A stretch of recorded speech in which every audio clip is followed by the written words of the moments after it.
Shalom, bien-aimés dans le Seigneur, nous sommes dans la joie, une grande joie de nous retrouver pour notre méditation quotidienne au pied du Grand Roi. Nous sommes le jeudi 6 février 2025 et nous vous saluons au nom de notre Seigneur et Sauveur Jésus-Christ. Pour notre méditation de ce jour, nous allons lire un texte dans la lettre de Paul aux Galates. Galates chapitre 5, verset 16, nous allons lire dans deux versions. Parole de vie 2017 nous dit « C'est pourquoi je dis, laissez l'Esprit Saint conduire votre vie. Ainsi, vous ne suivrez pas vos désirs mauvais. » Bible du Sommeur nous dit « Je vous dis donc ceci, menez votre vie dans la dépendance du Saint-Esprit, et vous n'obéirez pas aux désirs qui animent l'homme livré à lui-même. » Laissez-le, laissez le Saint-Esprit vous conduire. Bien-aimés, laissez-le, tel est le thème de notre méditation de ce jeudi 6 février 2025. Bien-aimés, notre comportement sur cette terre est conditionné par plusieurs facteurs selon le lieu et le temps où nous vivons. Venus dans le monde, nous avons trouvé une multitude de coutumes, d'habitudes, que nous côtoyons à tour de rôle. Ces habitudes ne sont pas toutes bonnes, mais ceux qui les pratiquent sont convaincus de leur justesse, nous les imposent d'une façon ou d'une autre, et voilà que nous avons un certain comportement, bon ou mauvais. Alors, devenus chrétiens, la parole nous convainc et nous corrige. Selon qu'il est écrit, tous les livres saints ont été écrits avec l'aide de Dieu. Ils sont utiles pour enseigner la vérité, pour persuader, pour corriger les erreurs, pour former à une vie juste. 2 Timothée chapitre 3 verset 16. Nous avons la volonté de Dieu d'un côté et les habitudes acquises de l'autre. Ainsi, une lutte interne s'installe en nous. Quelle voie suivre? Et même lorsque nous sommes convaincus par la parole de Dieu, notre chair résiste encore. Le texte du jour nous donne la voie à suivre pour ne pas accomplir les mauvais désirs. C'est laisser le Saint-Esprit nous conduire. Voici quelques leçons que nous tirons de notre texte du jour. Première leçon, vaines manières héritées. Les vaines manières héritées. 1 Pierre chapitre 1er verset 18 nous dit « La façon de vivre que vous avez reçue de vos ancêtres ne menait à rien. Mais vous le savez, Dieu a payé un grand prix pour nous libérer de cette façon de vivre. En effet, il ne l'a pas fait avec des choses qui peuvent s'abîmer, comme l'or ou l'argent. » Les vaines manières héritées de nos pères. L'homme, bien-aimé, est en grande partie le produit de son milieu. En effet, la famille et la société nous façonnent car nous naissons ignorant toutes choses. Nous acquérons les bonnes et les mauvaises habitudes qui forment notre personnalité. La conscience agit, mais elle est aussi influencée par le milieu. Par exemple, dans certains milieux, l'immoralité est jugée normale au nom de la liberté, alors qu'elle est condamnée ailleurs. Lisons quelques textes qui montrent l'état de l'homme sans Christ que nous étions tous, ou pour certains qui le sont encore.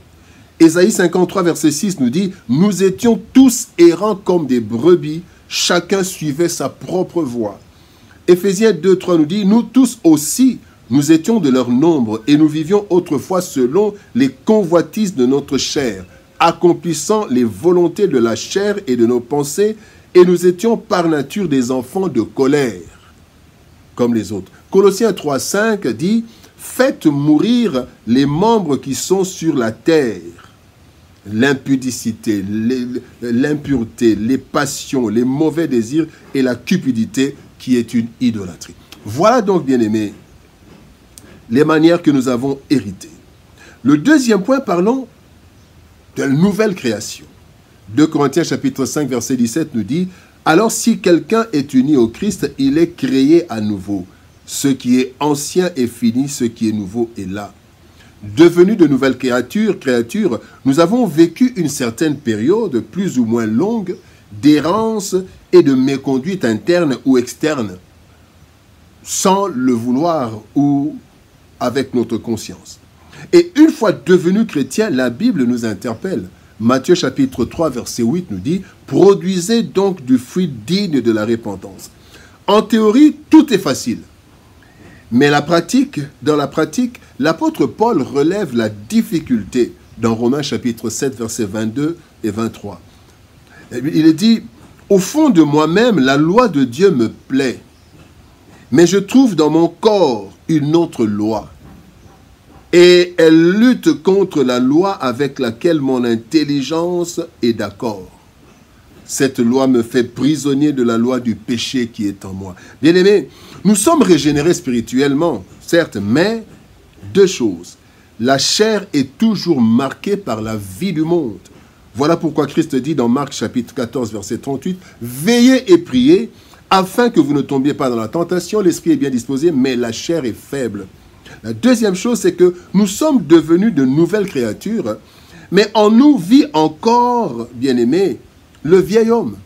Éphésiens chapitre 4, verset 22, il est dit « Eu égard à votre vie passée, du vieil homme qui se corrompt par les convoitises trompeuses. » Nouvelle créature en lutte contre la chair. Voilà pourquoi le troisième point, combat permanent, victoire assurée.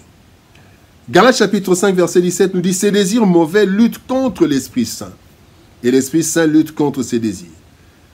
Entre eux, c'est la guerre, et le résultat, c'est que vous n'arrivez pas à faire ce que vous voulez. » Dieu sait bien qu'en nous, il y a un combat que Jésus lui-même a vécu lorsqu'il écrit, le grand prêtre, donc Christ, que nous avons, est capable de souffrir avec nous de nos faiblesses.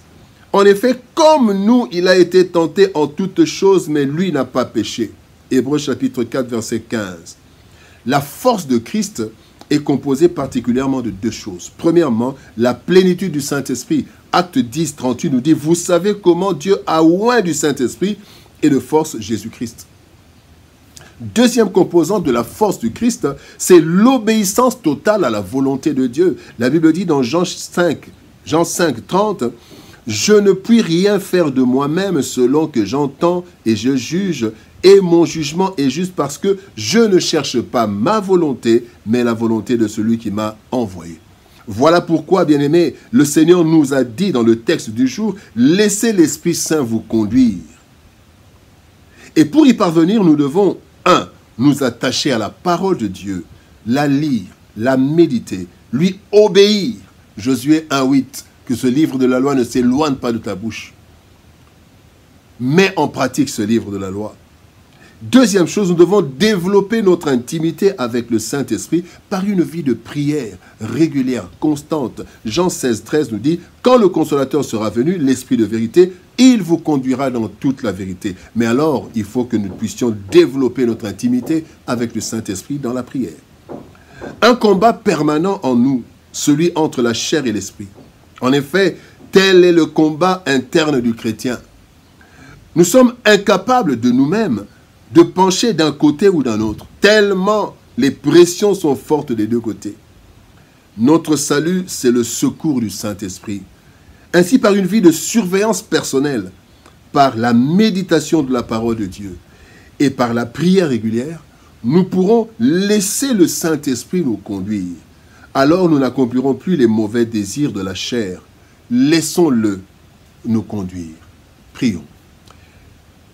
Père de gloire, nous te bénissons et te rendons grâce pour ton amour et ta bonté. Merci parce que tu nous montres que le chemin de la victoire dans la vie chrétienne, c'est de laisser le Saint-Esprit nous conduire.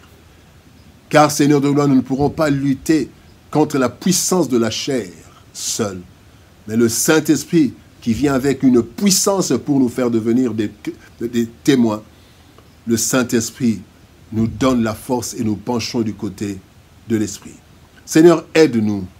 Aide-nous, Seigneur de gloire, à laisser notre vie entre les mains du Saint-Esprit, de laisser le Saint-Esprit nous conduire, parce que sans le Saint-Esprit, nous penchons toujours du côté du mal. Bénis ta parole, éternel Dieu, et bénis ton peuple, Au nom de Jésus-Christ, nous avons ainsi prié. Amen. Bien-aimés dans le Seigneur, que Dieu nous bénisse. Shalom, au revoir, et par la grâce de Dieu, nous nous retrouvons demain pour une autre méditation au pied du grand roi. Shalom, au revoir, et par la grâce de Dieu, à demain.